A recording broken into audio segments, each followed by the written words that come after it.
ఇది కేవలం సమాచారంగా మాత్రమే భావించండి. వైద్య నిపుణులను సంప్రదించండి. Welcome to Sakshi life. ఈరోజు చూడ్డానికి ఫిట్‌గా కనపడితే సరిపోదు. లేదు, నేను రోజు ఉదయం రన్నింగ్ చేస్తున్నాను. రోజు నేను జిమ్‌కెళ్తున్నాను. చాలా రెగ్యులర్‌గా నేను అవన్నీ గూడా నేను చెక్ చేసుకుంటున్నాను. నా బాడీ చాలా బాగుంది అని అనుకుంటూ వెళ్ళిపోతున్న వాళ్ళు ఒక్కసారిగా షాక్‌కి గురవుతున్నారు. దానికి కారణం హైపర్ టెన్షన్. హైపర్ టెన్షన్ వలన సైలెంట్‌గా హార్ట్ అటాక్స్ వచ్చేస్తున్నాయి యంగర్ జనరేషన్‌లో. దానికి కారణాలు అనేకం ఉన్నాయి. కానీ ఇప్పుడున్న పరిస్థితిలో మనం చూసుకున్నట్టయితే యంగర్ జనరేషన్‌లో ఇట్లా ఎక్కువ అవ్వడం ఒక్కసారిగా ఆహ్, ఈవెన్ డాక్టర్స్‌ని కూడా ఆశ్చర్యపరుస్తుందనే చెప్పుకోవాలి. డబ్ల్యూహెచ్‌ఓ ఆహ్, గణాంకాల ప్రకారం చూసుకుంటే ప్రపంచవ్యాప్తంగా 140,00,00,000 మందికి హైపర్ టెన్షన్ బాధపడుతున్నారు. కానీ అందులో నలుగురిలో మనం చూసుకున్నట్టయితే ఒక్కరికే తెలుసు వాళ్ళకు హైపర్ టెన్షన్ ఉందని. అలానే ఇండియా గణాంకాలు కూడా చూసుకుంటే ఒక 20,00,00,000 పైబడి ప్రజలకు ఈ హైపర్ టెన్షన్ వ్యాధితో వాళ్ళు బాధపడుతున్నారు. కానీ 12% కంటే తక్కువ మందికి వాళ్ళకి ఆ హైపర్ టెన్షన్ ఉందని వాళ్ళకి తెలుస్తుంది. సో, ఇది ఒక సైలెంట్ కిల్లర్‌గా ఎమర్జ్ అవుతుంది కాబట్టి వరల్డ్ హైపర్ టెన్షన్ డే సందర్భంగా మనం ఈరోజు సాక్షి లైవ్ స్టూడియోస్‌కి మన డాక్టర్ కృష్ణమోహన్ గారిని మనం పిలిచాం ఇక్కడ. Sir director of cardiology department, care hospital, hitech city. So, sir ఎన్నో కేసెస్ చూస్తుంటారు. ఎందుకంటే హైటెక్ సిటీ ఒక ఐటీ హబ్ లాగా ఉంది కాబట్టి వాళ్ళకి కేసెస్ కూడా ఎక్కువ యంగర్ జనరేషన్ నుంచే వస్తుంటారు. సార్ చెప్పండి, స్ట్రెయిట్ క్వెషన్. రీసెంట్‌గా మీరు చేసిన యంగ్ జనరేషన్ మీద హార్ట్ ప్రొసీజర్ అనండి, సర్జరీ అనండి, దాని గురించి చెప్పండి. నమస్కారం. మీరన్నట్టుగా ఒకప్పుడు జనరల్లీ ఎలా ఉండేదంటే పరిస్థితి 40 ఏళ్ళు దాటిన తర్వాత బీపీ అలాంటి మామూలు ప్రాబ్లమ్స్ వచ్చాయి. గుండె జబ్బులు తర్వాత సీరియస్ ప్రెజెంటేషన్స్ అనేవి 60-70 సంవత్సరాల్లో వచ్చాయి. అంటే ఒకప్పుడు పిల్లలు తండ్రుల్ని హాస్పిటల్ తీసుకొచ్చేవాళ్ళు. ఇప్పుడు రివర్సల్. చాలామంది తండ్రులు పిల్లల్ని హాస్పిటల్ తీసుకొస్తున్నారు. మీరన్నట్టుగా యంగ్ పేషెంట్స్ అంటే హార్ట్ అటాక్ వచ్చిన పేషెంట్ నేను చూడటం ఈ మధ్యలో మోస్ట్ రీసెంట్ 26 ఏళ్ళ అబ్బాయికి సివియర్ డిసీజ్ అంటే 2 రక్తనాళాల్లో మేజర్ బ్లాక్స్ అనేవి చూడడం జరిగింది. సో అట్లాంటి పేషెంట్కి 2 సిట్టింగ్స్లో స్టెంట్లు కూడా వేయాల్సి వచ్చింది. తర్వాత అబ్బాయి లైఫ్ స్టైల్ మోడిఫికేషన్ దాంతో గత సంవత్సరంన్నర నుండి ఈజ్ డూయింగ్ వెల్. అంటే ముందర కంటే ఇప్పుడు బాగున్నాడు. కానీ ఈ ప్రజెంటేషన్ అనేది మీరు అన్నట్టుగా ఆశ్చర్యపరచడం కాకుండా కొంచెం భయపెట్టే పరిస్థితి ఉంది ఇప్పుడు. సార్ మీరు కోర్స్ చేసేటప్పుడు, మెడిసిన్ చదివేటప్పుడు మీకు ఒక కేస్ స్టడీ ప్యాటర్న్‌లో మీకు మేబీ మెడికల్ ఎడ్యుకేషన్ ఇంపార్ట్ అవుతా ఉంటుంది. అప్పుడు ఇది మీరు ఎక్స్‌పెక్ట్ చేశారా సార్? ఇట్లాంటి ఒక సినారియో మీరు చూస్తారు కమింగ్ డేస్‌లో అనే? మేము చదువుకుంది MBBS late 80s, early 90s అంటే 87 నుండి 92 వరకు నేను ఎంబీబీఎస్ చేశాను. ఆ రోజుల్లో ఎవరైనా సరే 30 ఏళ్ళు, 40 ఏళ్ళ మనిషి కార్డియాలజీ క్లినిక్ రావటం అనేది ఎక్స్‌ట్రీమ్‌లీ రేర్ ప్రెజెంటేషన్. అంటే కొన్ని కంజెనిటల్ హార్ట్ డిసీజ్ ఉన్నవాళ్ళు తప్పించుకొని అంటే మీకు ఎవ్రీ 1000, 2000 పేషెంట్స్‌కి ఒక పేషెంట్ వచ్చేవాళ్ళు. ఇప్పుడు 100లో ఒక 20, 30 మంది యంగ్ పేషెంట్స్ అనేది ప్రెజెంటేషన్ సర్వసాధారణం అయిపోయింది.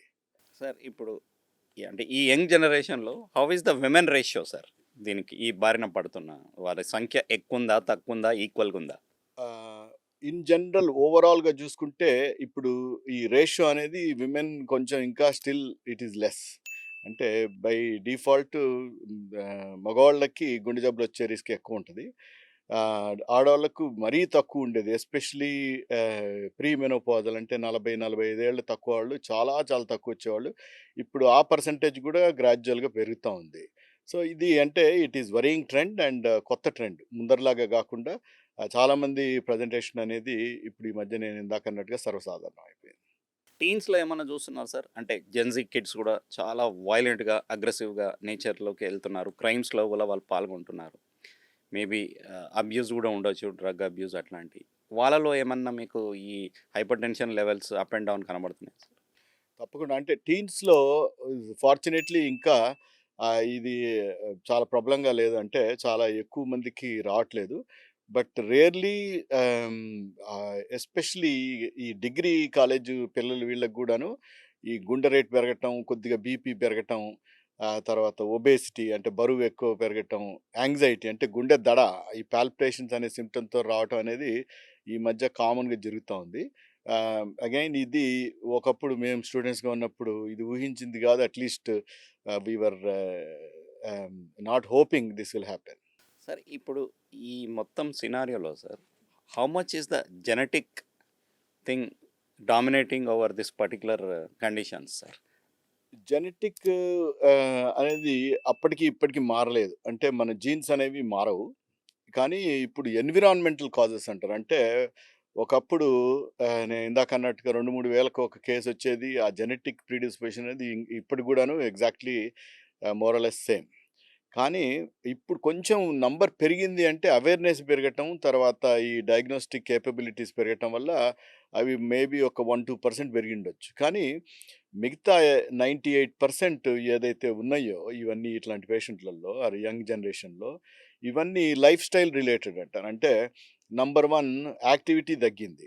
ఒకప్పుడు పిల్లలు స్కూల్ నుండి వచ్చిన తర్వాత బయటికెళ్ళి ఆడుకునేవాళ్ళు. అంటే మీరు స్కూల్ నుండి రావటం, ఇంట్లో నుండి బయటికెళ్ళటం ఎప్పుడో 7, 8 ఇంటికి రావటం జరిగేది. ఇప్పుడు పిల్లలు స్కూల్ నుండి రాగానే ఇదే ట్యూషన్‌లు గానీ, లేకపోతే ఆన్‌లైన్ క్లాసెస్ అని గానీ, లేతే ఇంట్లో కూర్చొని కంప్యూటరు, వీడియో గేమ్స్ ఇవి ఆడటం జరుగుతుంది. సో, ఇది మేజర్ చేంజ్. అంటే యాక్టివిటీ తగ్గటం అనేది వర్స్ట్ పాసిబుల్ సినారియో. ఇది అన్‌ఫార్చునేట్‌లీ పెరుగుతా ఉంది గానీ తగ్గట్లేదు.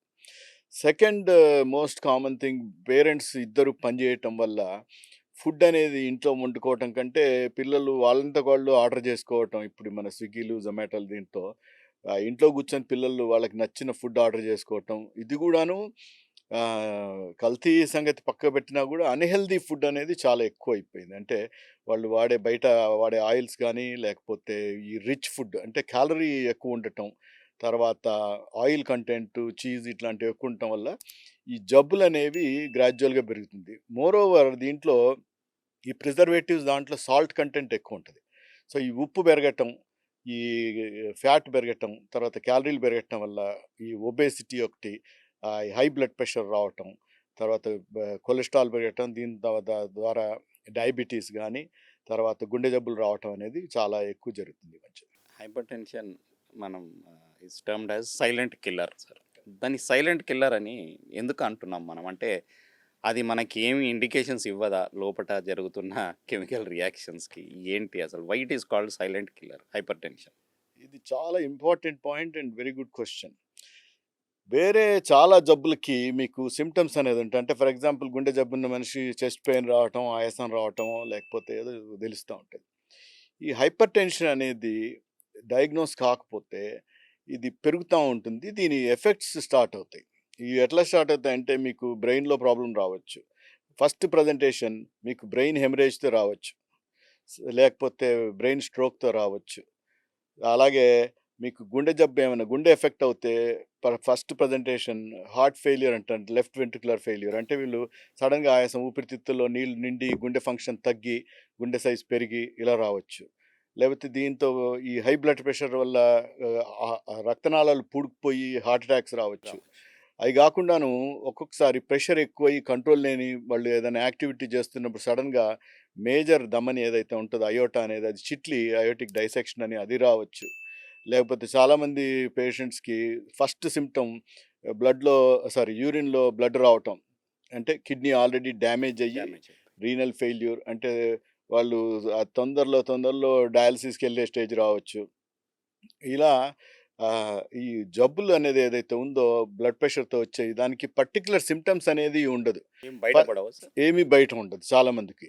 ఇవి అందుకే ఈ హెల్త్ చెక్స్ అవి అనేది ఒక మంచి పరిణామం. దీనివల్ల ఏమవుతుందంటే చాలామందికి రొటీన్ టెస్టింగ్ చేసినప్పుడు బ్లడ్ ప్రెషర్ అనేది ముందరే మనకు తెలుస్తుంది. ఇది తెలిసినప్పుడు దాన్ని కంట్రోల్ చేయటం మొదలుపెడితే దీని ఎఫెక్ట్స్ ఏవైతే ఉన్నాయో అవి తగ్గొచ్చు. ఇలాగే చాలామందికి కళ్ళల్లో గూడా సడెన్‌గా చూపు పోవచ్చు. ఎందుకంటే ఈ రెటినోపతి అని వస్తుంది. హైపర్‌టెన్సివ్ రెటినోపతి అని. ఆ ఫస్ట్ స్టేజ్, సెకండ్ స్టేజ్‌లో గూడా ఏమి సింప్టమ్స్ ఉండవు. మళ్ళీ సీరియస్‌గా అయిన తర్వాత ఒకేసారి చూపు మందగించడం లేకపోతే చూపు కంప్లీట్ పోయే అవకాశం ఉండొచ్చు. సరే. అంటే మనం తరచుగా అప్పుడప్పుడు వార్తల్లో వింటుంటాం. సడెన్‌గా ఒక యంగ్‌స్టర్ కొలాప్స్ అయిపోయాడు. వెహికల్ నడుపుతూ, లేకపోతే ఏదైనా పార్టీలో డాన్స్ చేస్తూ. ఇవన్నీ దానికే కారణాలా సార్? అంటే హైపర్‌టెన్షన్ అనేది వన్ ఆఫ్ ద 2, 3 రీజన్స్. కానీ డెఫినెట్‌గా బీపీ వల్ల సడెన్‌గా డెత్ అయ్యే అవకాశం అనేది కూడా డెఫినెట్‌గా ఉంది. అంటే జిమ్‌లో కూడా పడిపోతుంటారు. జిమ్‌లో కూడా పడొచ్చు. మీరు అంటే ఐటీ హబ్‌లో మీరు ఆల్మోస్ట్ ప్రాక్టీస్ చేస్తున్నారు.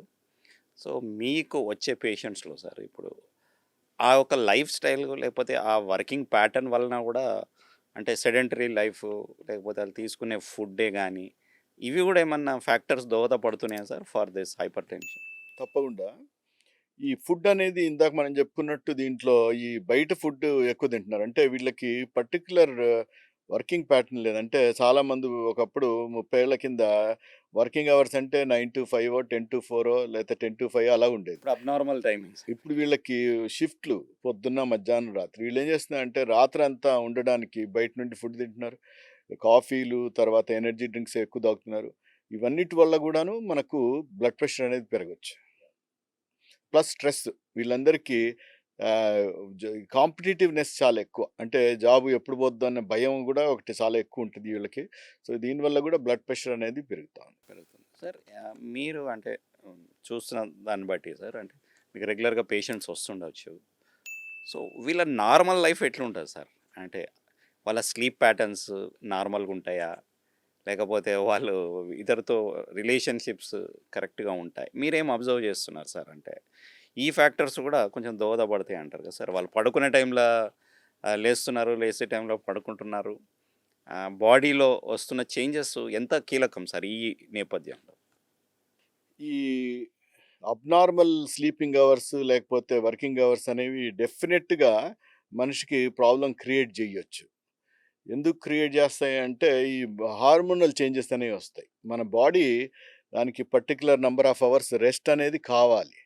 ఆ రెస్ట్ రావట్లేదు అంటే దానివల్ల బాడీలో హార్మోనల్ ఇంబాలెన్స్ అనేది డెవలప్ అవుతుంది. ప్లస్ వీళ్ళ స్లీప్ ప్యాటర్న్స్ అనేవి చేంజ్ అవుతాయి. తర్వాత ఈ స్ట్రెస్‌తో ఈ పడుకోవాల్సిన టైంలో మనకు ఇప్పుడు నిద్రపోవాలి అంటే గాడ్ ఏందంటే హి మేడ్ ఎ సిస్టమ్ మనకంతా డార్క్‌గా ఉండాలి, సౌండ్ ఉండకూడదు. ఇట్లాంటివనేవి వాళ్ళకు పాసిబుల్ ఉండదు. అంటే రాత్రంతా పని చేస్తున్నారు, పొద్దున పడుకుందాం అనుకున్నా కూడా రెగ్యులర్ స్లీప్ కాకుండా డిస్టర్బ్డ్ స్లీప్ అనేది వీళ్ళకు చాలా ఎక్కువ. చాలా ఎక్కువ. సరే ఇప్పుడు యంగ్‌స్టర్స్ ఇట్లా అయిపోతున్నారు. మీరన్నారు కదా! పేరెంట్స్ పిల్లల్ని తీసుకొని రావాల్సిన పరిస్థితి. కరెక్ట్. ఈ ప్రభావం పేరెంట్స్ మీద కూడా పడి వాళ్ళ హెల్త్ ఎట్లా ఉంటుంది సార్? వాళ్ళు కూడా ఎఫెక్ట్ అవుతున్నారు. తప్పకుండా ఎఫెక్ట్ అవుతారు. అంటే వీళ్ళకు ఎమోషనల్ ఎఫెక్ట్ ఎక్కువ. అంటే స్ట్రెస్ అనేది వీళ్ళ నుండి పిల్లల నుండి పేరెంట్స్‌కి ట్రాన్స్‌మిట్ అయ్యే అవకాశం చాలా ఎక్కువుంది. దానివల్ల వాళ్ళు కూడా ఎఫెక్ట్ అయ్యే అవకాశం ఉంది. కానీ ఫార్చునేట్‌లీ వీళ్ళంతా ఓల్డ్ జనరేషన్‌లో ఇంత బ్యాడ్ డైట్ హ్యాబిట్స్ అవన్నీ హ్యాబిట్స్ లేదు. లేవు. ఇప్పుడు కూడా చాలామంది ఈ బయట తినటం కంటే ఇంట్లో తినడం అనేది ప్రిఫర్ చేస్తున్నారు కాబట్టి that is one good thing. అంటే ఈ మంచి పరిణామం ఏందంటే అట్‌లీస్ట్ ఒక్క జనరేషన్ ఓల్డర్ జనరేషన్ అనేది ఇప్పటికి కూడాను ఈ బ్యాడ్ హ్యాబిట్స్ అనే దాని నుండి దూరంగా ఉంటున్నారు.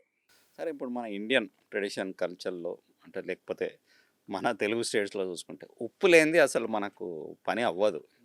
So, is salt a monster sir in our lives ఇప్పుడున్న పరిస్థితిలో? అది ఈ హైపర్ టెన్షన్‌కి మెయిన్ రీజన్ అని చెప్పుకోవచ్చా? ఎందుకంటే మనం కొంచెం ఉప్పు తక్కువ ఉంటేనే చిరాకు పడిపోతున్న పరిస్థితులు. Can you just suggest seriously here sir? అంటే మనకు పాత సామెత ఉంది. ఉప్పు లేని కూర ఒప్పదు రుచులకు. అంటే సాల్ట్ అనేది ఎసెన్షియల్. సాల్ట్ మొత్తం లేకపోవటం అనేది కూడా మంచిది కాదు బాడీకి. మీకు బాడీ నడవాలి అంటే దానిలో తగినంత సాల్ట్ కావాలి. ఇక్కడ సాల్ట్ ఎక్కువ అవ్వటం వల్ల ఇవన్నీ దుష్పరిణామాలు. అంటే మీకు ఉండాల్సిన దానికంటే ఎక్కువ ఉంటుంది. ఎందుకంటే ప్రిజర్వేటివ్స్ ఈ స్టోర్డ్ ఫుడ్ గానీ, బయట నుండి వచ్చే ఫుడ్‌లో ప్రిజర్వేటివ్స్ అనేవి ఉంటాయి. దాంట్లో ఈ సాల్ట్స్ అనేవి ఎక్కువున్నాయి. కాబట్టి వీళ్ళందరూ తినాల్సింది ఏంటి అంటే ఉప్పు తినొచ్చు, రుచికి తగ్గట్టు మాత్రమే ఉండాలి. అధికంగా ఏసుకోకూడదు. యాడెడ్ సాల్ట్ అంటారు. అంటే ఇప్పుడు మీరు కూరలో ఇంకా పైనేసుకోవటం. అంటే ఇప్పుడు చిప్స్ అయి తింటా ఉంటారు. దాని లోపల సాల్ట్ పైనుంటది. సో, ఇదేదైతే ఉందో అది డేంజర్. అత్యధికంగా సాల్ట్ ఉండడం ప్రాబ్లమ్. మొత్తం సాల్ట్ తినకపోవటం కూడా ప్రాబ్లమే. కొద్దిగా రుచికి తగ్గట్టు మాత్రమే ఉండాలి. అంతకు మించి ఎక్కువ తినటం వల్ల మనకు ప్రాబ్లమ్స్ వస్తాయి. సార్ ఇప్పుడు ఈ ప్రాసెస్డ్ ఫుడ్ కూడా అంటే చాలామంది మనం we are unable to avoid processed drinks అనండి ప్రిజర్వేటివ్స్ మిక్స్ అయిన డ్రింక్స్ ఇవి ఎంతవరకు దోహదపడతాయి సార్ మన హైపర్ టెన్షన్ మీద ప్రభావితం చేస్తాయి? తప్పకుండా చేస్తాయి. ఎస్పెషల్లీ ఈ ఎనర్జీ డ్రింక్స్ తర్వాత ఈ ప్రాసెస్డ్ ఫుడ్స్ అనే దానికి నో డౌట్ దీంతో డెఫినిట్‌గా ప్రభావం ఉంటది. ఇది ఎక్కువ ఎప్పుడవుద్దంటే దీనికి మీరు అలవాటు పడి రెగ్యులర్‌గా ఎక్కువ సార్లు ఇవి తింటే మాత్రం 100% యూ ఆర్ అట్ రిస్క్. దాంట్లో there is no second thought. ఎప్పుడో ఒకసారి అంటే నెలకొకసారో, 2 నెలలకోసారో మీరు ఎప్పుడైనా క్యాజువల్. తింటే మీ బాడీ దాన్ని అడ్జస్ట్ చేసే అవకాశం ఉంది. కానీ అంతకు మించి రెగ్యులర్‌గా దీనికి అలవాటు పడితే అంటే వారానికి 3, 4 సార్లు తినేవాళ్ళకి ఈ జబ్బులు రావటం అనేది almost certain. Sir coming to అంటే స్పెసిఫిక్ క్వశ్చన్స్ తీసుకుంటే సార్, మనకు అంటే నార్మల్ బీపీ దేన్నంటారు? ఆ రీడింగ్ దేన్ని నార్మల్ అని మనం సూచనగా తీసుకోవాలి? ఓకే. సీ దీనికి 2 స్కూల్స్ ఆఫ్ థాట్స్ ఉన్నాయి. అంటే అమెరికన్ థాట్, యూరోపియన్ థాట్. నేను 15 ఏళ్ళు ఇంగ్లాండ్ ఉన్నాను కాబట్టి generally I follow European thought. ఆహ్, 120 నుండి 130 వరకు ఏదైతే ఉందో దట్ ఈస్ కాల్డ్ అంటే ఇది కాషియస్ జోన్. ఇది ఈ జోన్‌లో ఉన్నవాళ్ళు ఓకే. ఇది కంప్లీట్‌లీ నార్మల్ కిందే. కింద వాల్యూ 80 దానికంటే తక్కువ ఉంటే మంచిది. మంచిది. 120 130 నుండి 140 అంటే 139 వరకు ఏదైతే ఉందో దాన్ని stage 1 hypertension or pre hypertension అంటారు. అంటే ఇక్కడ ఉన్నవాళ్ళు మందులు అక్కర్లేదు. మీరు లైఫ్ స్టైల్ మోడిఫై చేసుకోవాలి. అంటే వాకింగ్ చేయటం గానీ, మీ ఫుడ్‌లో ఉప్పు తగ్గించటం, తర్వాత డైట్‌లో మిగతావి అన్నీ ఫ్రూట్స్, వెజిటబుల్ తినటం ఇట్లాంటివి ఏదైతే చేస్తే జనరల్లీ ఇది మళ్ళీ నార్మల్‌కొచ్చే అవకాశం ఉంది. 140 దాటితే అది డెఫినెట్లీ హైపర్‌టెన్షన్. కింద 90 దాటితే హైపర్‌టెన్షన్. సో, ఇట్లాంటి పేషెంట్స్‌కి లైఫ్ స్టైల్ మోడిఫికేషన్‌తో పాటు బ్లడ్ ప్రెషర్ తగ్గించడానికి బిళ్ళలు లేతే మాత్రలు ఏదైతే ఉందో అది అవసరం పడే అవకాశం ఉంది. సార్ ఇప్పుడు చాలామంది ఏం చేస్తారంటే సార్, డయాగ్నోజ్ అయిన తర్వాత అవి మాత్రలు వాడతారు సార్. అది బ్యాలెన్స్ అయిపోయింది, ఇంక నాకు అవసరం లేదా అని వదిలేస్తారు. అది ఎంతవరకు కరెక్ట్ సార్? ఇది అబ్సల్యూట్‌లీ రాంగ్. మీరన్నట్టుగా ఇది వెరీ కామన్. చాలామంది ఏమనుకుంటారంటే షుగర్ పేషెంట్స్ గానీ, బీపీ పేషెంట్స్ ఒక 2 నెలలు, 3 నెలలు వాడిన తర్వాత అన్ని కంట్రోల్‌లో ఉన్నప్పుడు నాకు తగ్గిపోయింది లేకపోతే ఎళ్ళిపోయింది అని బిళ్ళలు మానేస్తారు.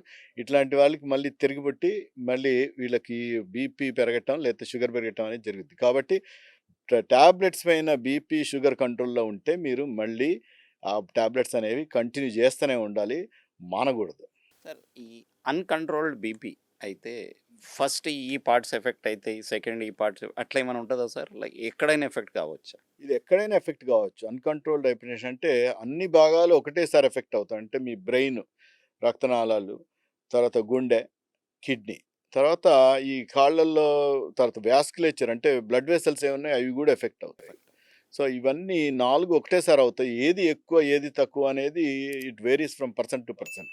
సార్ కొంతమందికి హైపర్ టెన్షన్ కూడా ఉంటుంది, డయాబెటీస్ కూడా ఉంటుంది సార్. అట్లాంటి వాళ్ళకి మీ సూచన ఏంటి సార్? ఇట్లాంటి వాళ్ళకి ఒకటే సూచన. ఫస్ట్ మీకు డౌట్ ఉంటే ఫస్ట్ చెక్ చేయించుకోండి. చెక్ చేయించుకొని డాక్టర్ గారిని 2 ప్రశ్నలు అడగాలి. టాబ్లెట్స్ అవసరం ఉన్నప్పుడు దయచేసి టాబ్లెట్స్ తీసుకోండి. ఇవి గాకుండా లైఫ్ స్టైల్ మోడిఫికేషన్స్ గురించి చెప్తా ఉంటారు.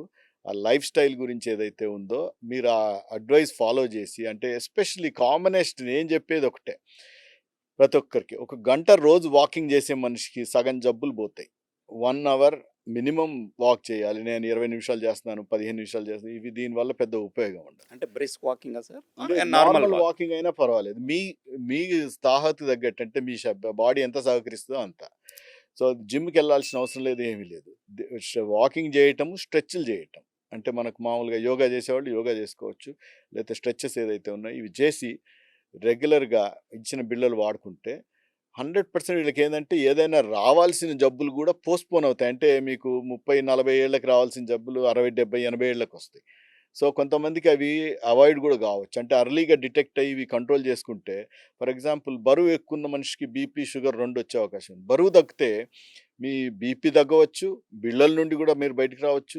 ఎర్లీ డయాబెటిస్ ఉన్నవాళ్ళు, బరువు తగ్గిన వాళ్ళని టాబ్లెట్స్ తీసేసిన వాళ్ళు చాలామందున్నారు. సో, దీని గురించి ఏంటంటే మీరు you have to be very careful. అంటే ఇది మీరన్నట్టుగా ఈ వరల్డ్ హైపర్‌టెన్షన్ డే థీమ్ ఏంటంటే కంట్రోలింగ్ హైపర్‌టెన్షన్ టుగెదర్.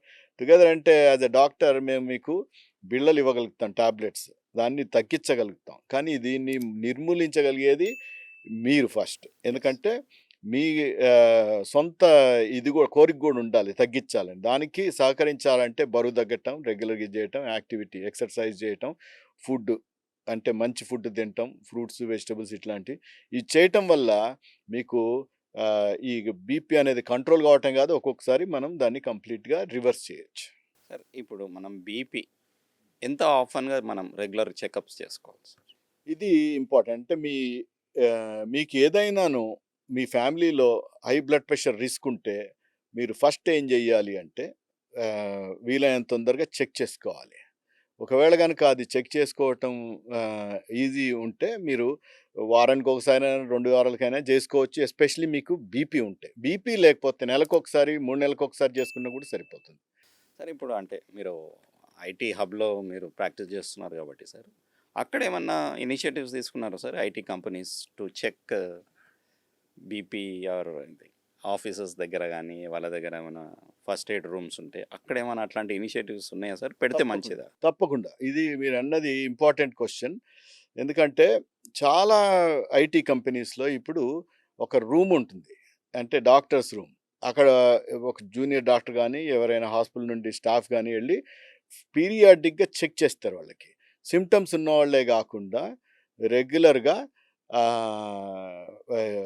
పేషెంట్స్ అక్కడున్న ఎంప్లాయీస్‌కి అందరికీ 3 నెలలకొకసారి regular health check, BP check అట్లాంటివి చేస్తా ఉంటారు. అంటే వాళ్ళకి ఇప్పుడు సమ్మర్ కొద్దిగా కళ్ళు తిరిగినట్టు అనిపించినా, తలనొప్పొచ్చినా, ఏదొచ్చినా కూడా అట్లాంటి వాళ్ళకి కూడా బ్లడ్ ప్రెషర్ అనేది చెక్ చేయడం. బ్లడ్ ప్రెషరే కాకుండా చాలా చోట్ల మీకు షుగర్ చెక్ చేయటము, తర్వాత ఈసీజీ చేయటం అట్లాంటిది కూడా చేస్తాం. అంటే ఇప్పుడు ఈ గేటెడ్ కమ్యూనిటీస్‌లో దీంట్లో గూడా కొంతమంది ఇవి ఎంకరేజ్ చేస్తున్నారు సార్. అంటే testing for all these things. So, ఈ టెస్టింగ్స్ ఎంతవరకు జెన్యూన్ సార్ మనం నమ్మొచ్చు అనడానికి? దీన్ని మీరనేది హెల్త్ క్యాంప్స్. హెల్త్ చాలా క్యాంప్స్. హాస్పిటల్స్ ఏం చేస్తున్నారంటే గేటెడ్ కమ్యూనిటీస్‌లో హెల్త్ క్యాంప్స్ అరేంజ్ చేస్తున్నారు. ఈ హెల్త్ క్యాంప్స్ ఏంటి అంటే ఆ పర్టిక్యులర్ కమ్యూనిటీకి ముందరే ఇన్ఫార్మ్ చేసి వాళ్ళకు బీపీ, తర్వాత షుగర్ చెక్ చేయటం, ఏదైనా సింప్టమ్స్ ఉంటే రొటీన్ బ్లడ్ టెస్ట్‌లు గానీ, ఈసీజీ అట్లాంటివి చేస్తున్నారు. ఇవి ఎంకరేజబుల్. ఎందుకంటే చాలామందికి నేను బాగున్నాను, నాకేం జబ్బు లేదనుకునే వాళ్ళకి చాలామందికి అంటే 100కి మనం 5 మందిని పిక్ చేసినా గూడా మీరన్నట్టుగా 1,00,00,000 మందికి ఎంతైతే లెక్కేసుకోండి. సో, ఇట్లా ఈ ప్రోగ్రామ్స్ ఏవైతే ఉన్నాయో హెల్త్ క్యాంప్స్ అనేవి these are definitely encourageable things. Sir మీకు హ్మ్, దీంట్లో ఈ హైపర్ టెన్షన్ విషయంలో మిత్స్ ఉన్నాయా సార్? ఏమన్నా పేషెంట్స్ మీరు అబ్జర్వ్ చేసినయి? మా ఫ్యామిలీలో ఎవరు లేదు, మాకు రాదు. ఇట్లా కొన్ని ఉంటాయి గదా! అట్లాంటివి ఏమైనా గమనిస్తుంటారా? తప్పకుండా. అంటే ఇప్పుడు జూసేది చాలామంది ఏం జేస్తారంటే, ఈ జిమ్ అనేది కల్చరు కొంచెం ఎక్కువే ఉంది. అప్పుడు మేము పర్టిక్యులర్‌గా జిమ్‌కి డబ్బులు గట్టి పోవటం అట్లాంటిది లేదు.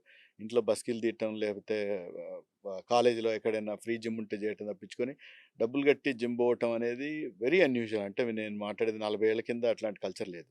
ఇప్పుడు చాలామంది ఏమనుకుంటున్నారంటే, జిమ్ బోతే సగం జబ్బులు బోతాయి అనేది బిగ్గెస్ట్ మిత్. జిమ్‌కెళ్ళే ముందర మీరు ఫస్ట్ చెక్ చేయించుకోవాలి. మీకు ప్రాబ్లమ్ ఏమన్నా ఉందా? జిమ్ జేయటం వల్ల మీకేమైనా నష్టం వస్తుందా అని. ప్లస్ జిమ్‌లో వర్స్ట్ థింగ్ ఏంటి అంటే చాలామంది ఈ ప్రొడక్ట్స్ వాడుతున్నారు. ప్రోటీన్ షేక్స్ గానీ అట్లాంటివి. సో, ఇవన్నీ గూడాను అన్నీ ప్రాబ్లమ్ గాదు. కానీ న్యాచురల్ ప్రోటీన్ అనేది obviously more suitable for anybody. ఈ ప్రిపేర్డ్ ఏదైతే ఉన్నాయో దీనివల్ల కిడ్నీ ప్రాబ్లమ్స్ అనేవి కూడా రావచ్చు. దాంతో పాటు హై బ్లడ్ ప్రెషర్ అనేది కూడా రావచ్చు. కాబట్టి జాగ్రత్తగా ఉండాల్సింది ఏంటంటే మీరు జిమ్‌కి వెళ్ళండి తప్పకుండా. కానీ జిమ్‌తో పాటు వాకింగు, తర్వాత ఇవి కార్డియో ఎక్సర్‌సైజెస్ అంటారు. ఏరోబిక్ ఎక్సర్‌సైజ్‌లు అట్లాంటివి చేయండి. మనం కండలు పెంచడం అనేది it is good for appearance.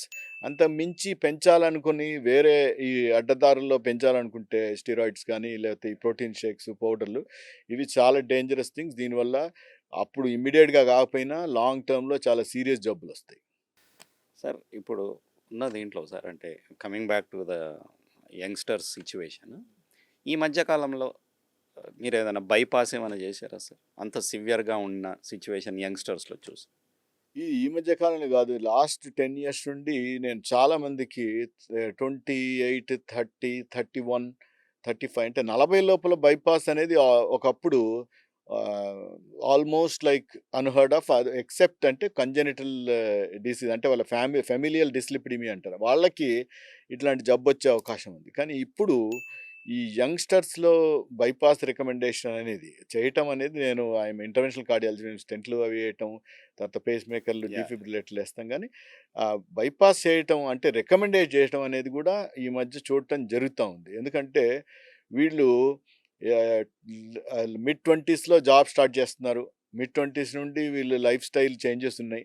వీళ్ళు అన్‌హెల్తీ ఫుడ్ తింటున్నారు. ఇట్లాంటి వాళ్ళకి ఒక్క వెసలు, 2 వెసలు కాకుండా అన్ని రక్తనాళాల్లో బ్లాక్స్ వస్తే వీళ్ళకు స్టెంట్ పడే అవకాశం కూడా ఒక్కొక్కసారి ఉండదు. అంటే ఏయటం కుదరదు ఫిజికల్లీ. చెయ్యాలన్నా హై రిస్క్ ప్రొసీజర్, తర్వాత దీంతో ప్రాబ్లమ్స్ వచ్చే అవకాశం ఉంది. అట్లాంటి వాళ్ళకి బైపాస్ అనేది కామన్ కాలేదు ఫార్చునేట్‌లీ. బట్ ఇలాంటివి ఈ మధ్య చూడటం జరుగుతుంది. Sir last question sir. అంటే మనం ఎక్కువ యంగ్ జనరేషన్ గురించే మాట్లాడినాం because of the new trend. So మనం ఇప్పుడు మిడిల్ ఏజ్డ్ ఆర్ సీనియర్ సిటిజన్స్లో కూడా I think these things are all going on. Yes.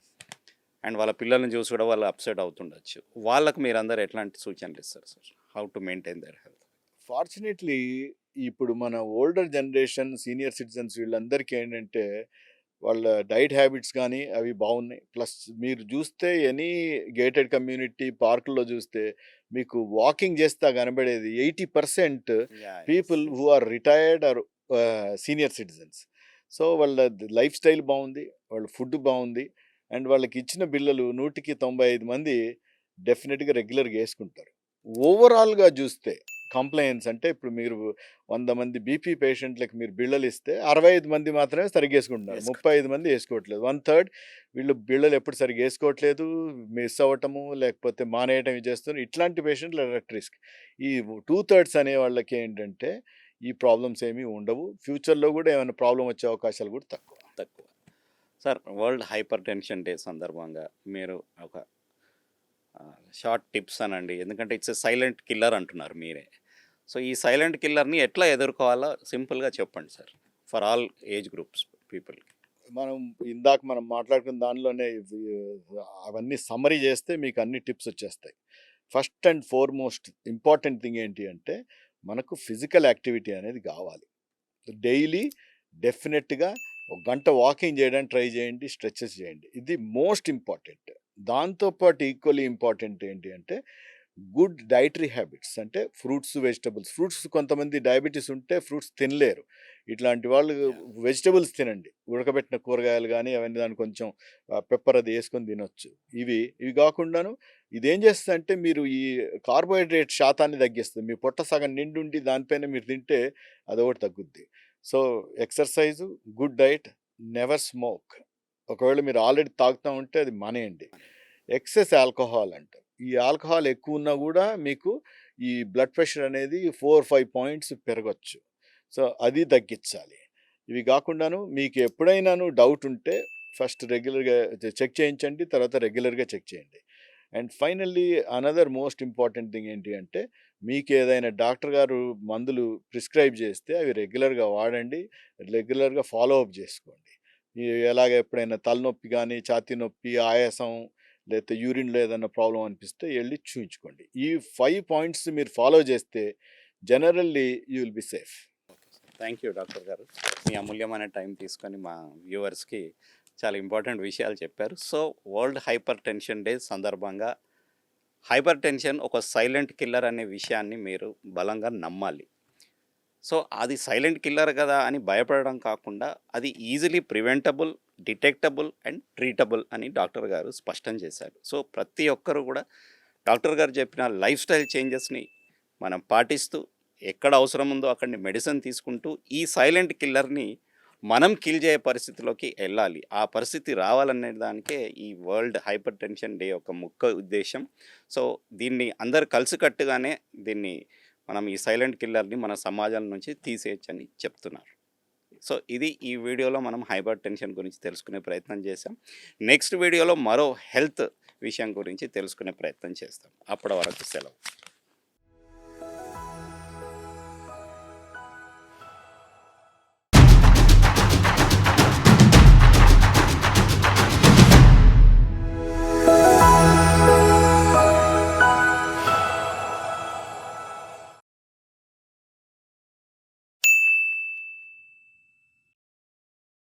Sakshi TV ప్రసారాలను నిలిపివేయటం చట్టరీత్యా నేరం.